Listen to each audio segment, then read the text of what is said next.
Kaj naj vključuje usposabljanje mentorjev za delo v izobraževanju starejših?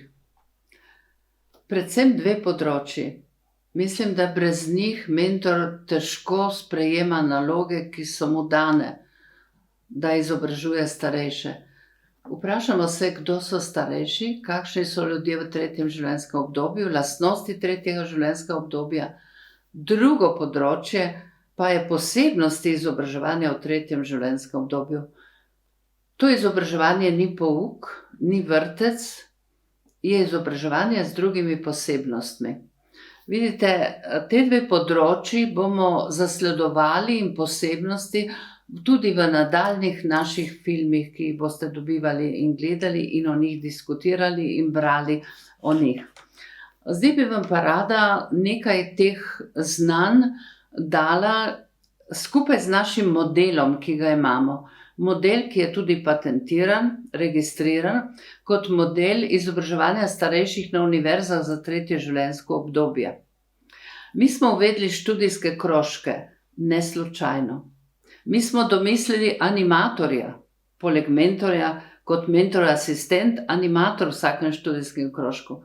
Mi smo omejili število študentov v študijskem krožku na 12, največ 15.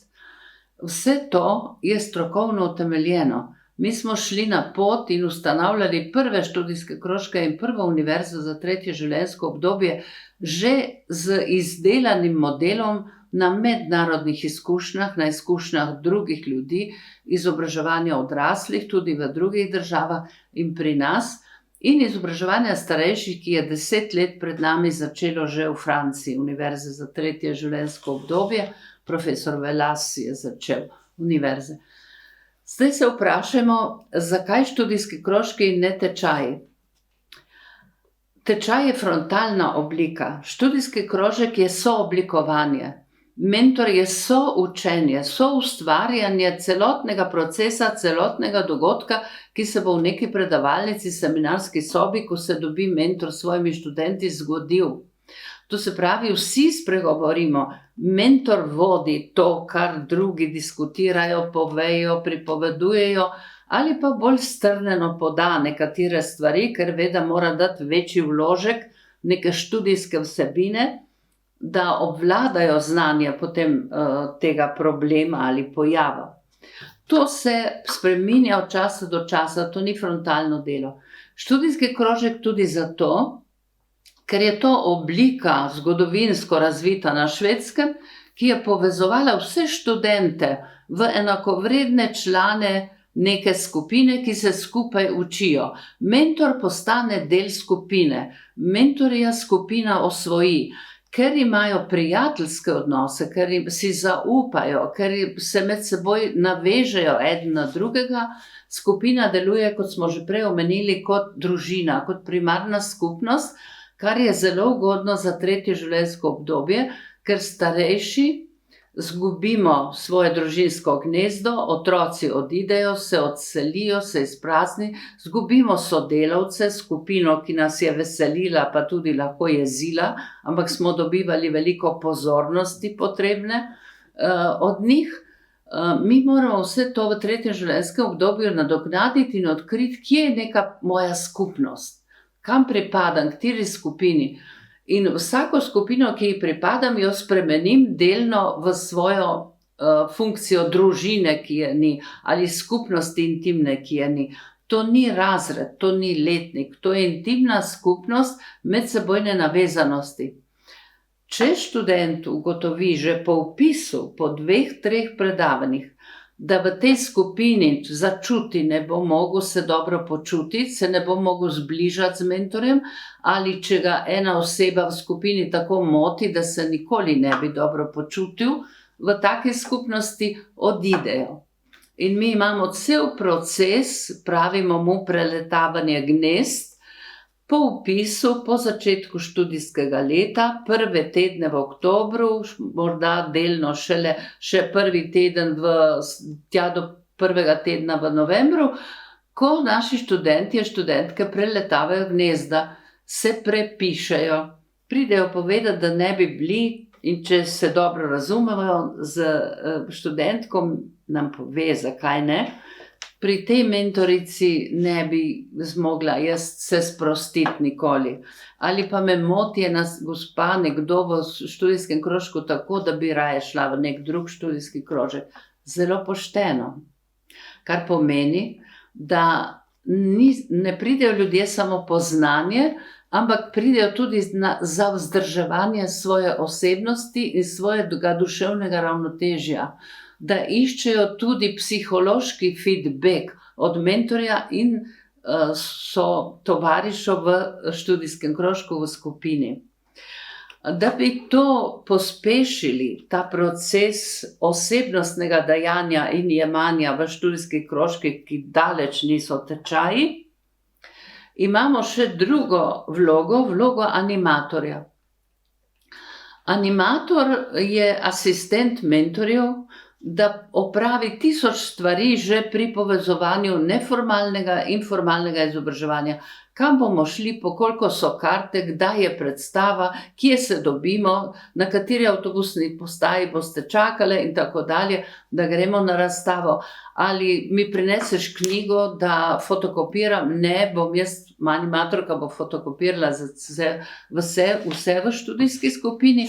A vidite, to so bogata dela, bogate aktivnosti, ki zelo obogatijo in pospešijo učenje, ga sproščajo v nove oblike. Sicer pa danes, po tolikih letih, je širše spoznanje, veste, da vsi sistemi izobraževanja odraslih danes pri medijski ponudbi ne slonijo več na predavanjih, ampak slonijo na animaciji.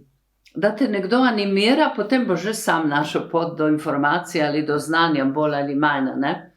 Včasih si boš pa izbral to, da se družiš, da si v neki skupini in skupnosti, kar je značilno za tretje življenjsko obdobje, da se skupinskemu izobraževanju najbrž nikoli ne bodo odpovedali, zaradi psiholoških nagrad, ki jih dobijo, zaradi vzdrževanja psihološkega ravnotežja, psihičnega ravnotežja posameznih članov skupine.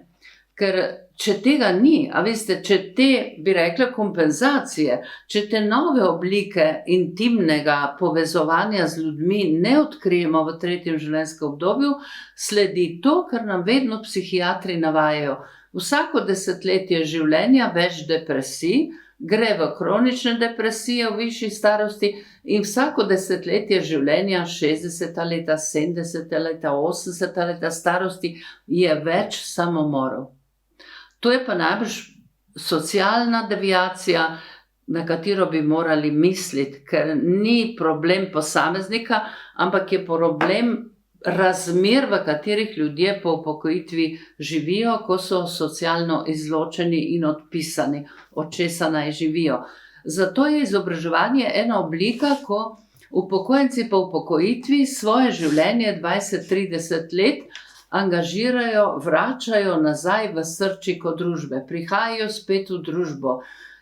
Univerze za tretje življenjsko obdobje so mesta, kjer imajo pravico priti. Če greš v nek jazz klub, te že malo po strani mladina gleda, kaj pa ta gospa dela tam, ne?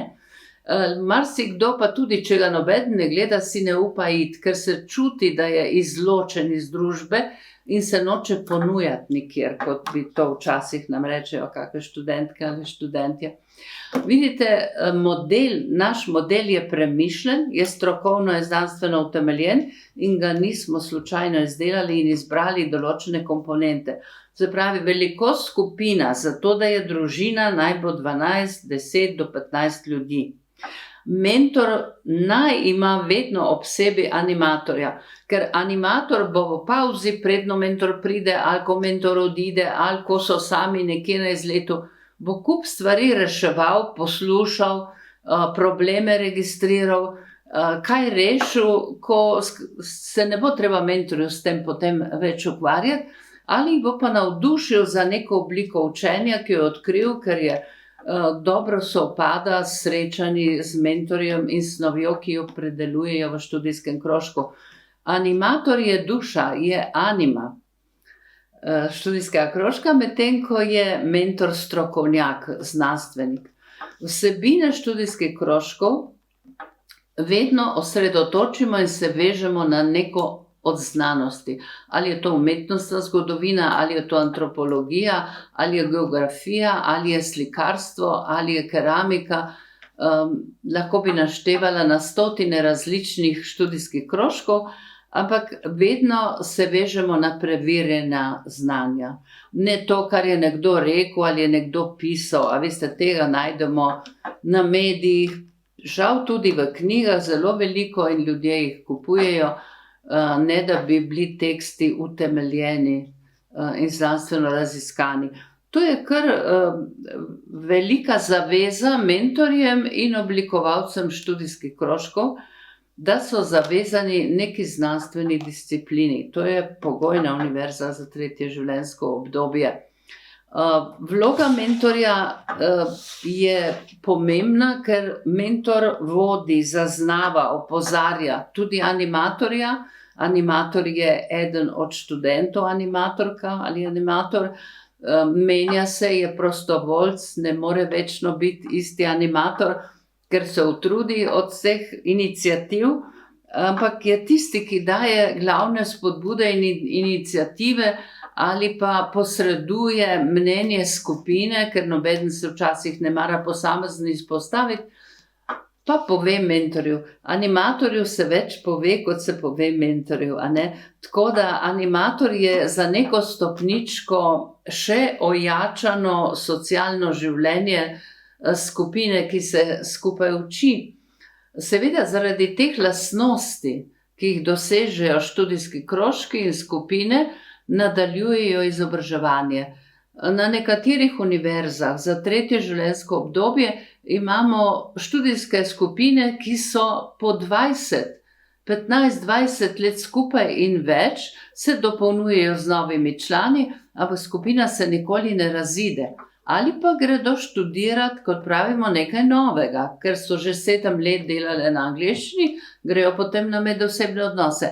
Ampak cela skupina, ker to je družina, ker se ne morejo raziti, ker jih vedno vezi, ki so jih navezali na začetku, se nadaljujejo tudi pozneje.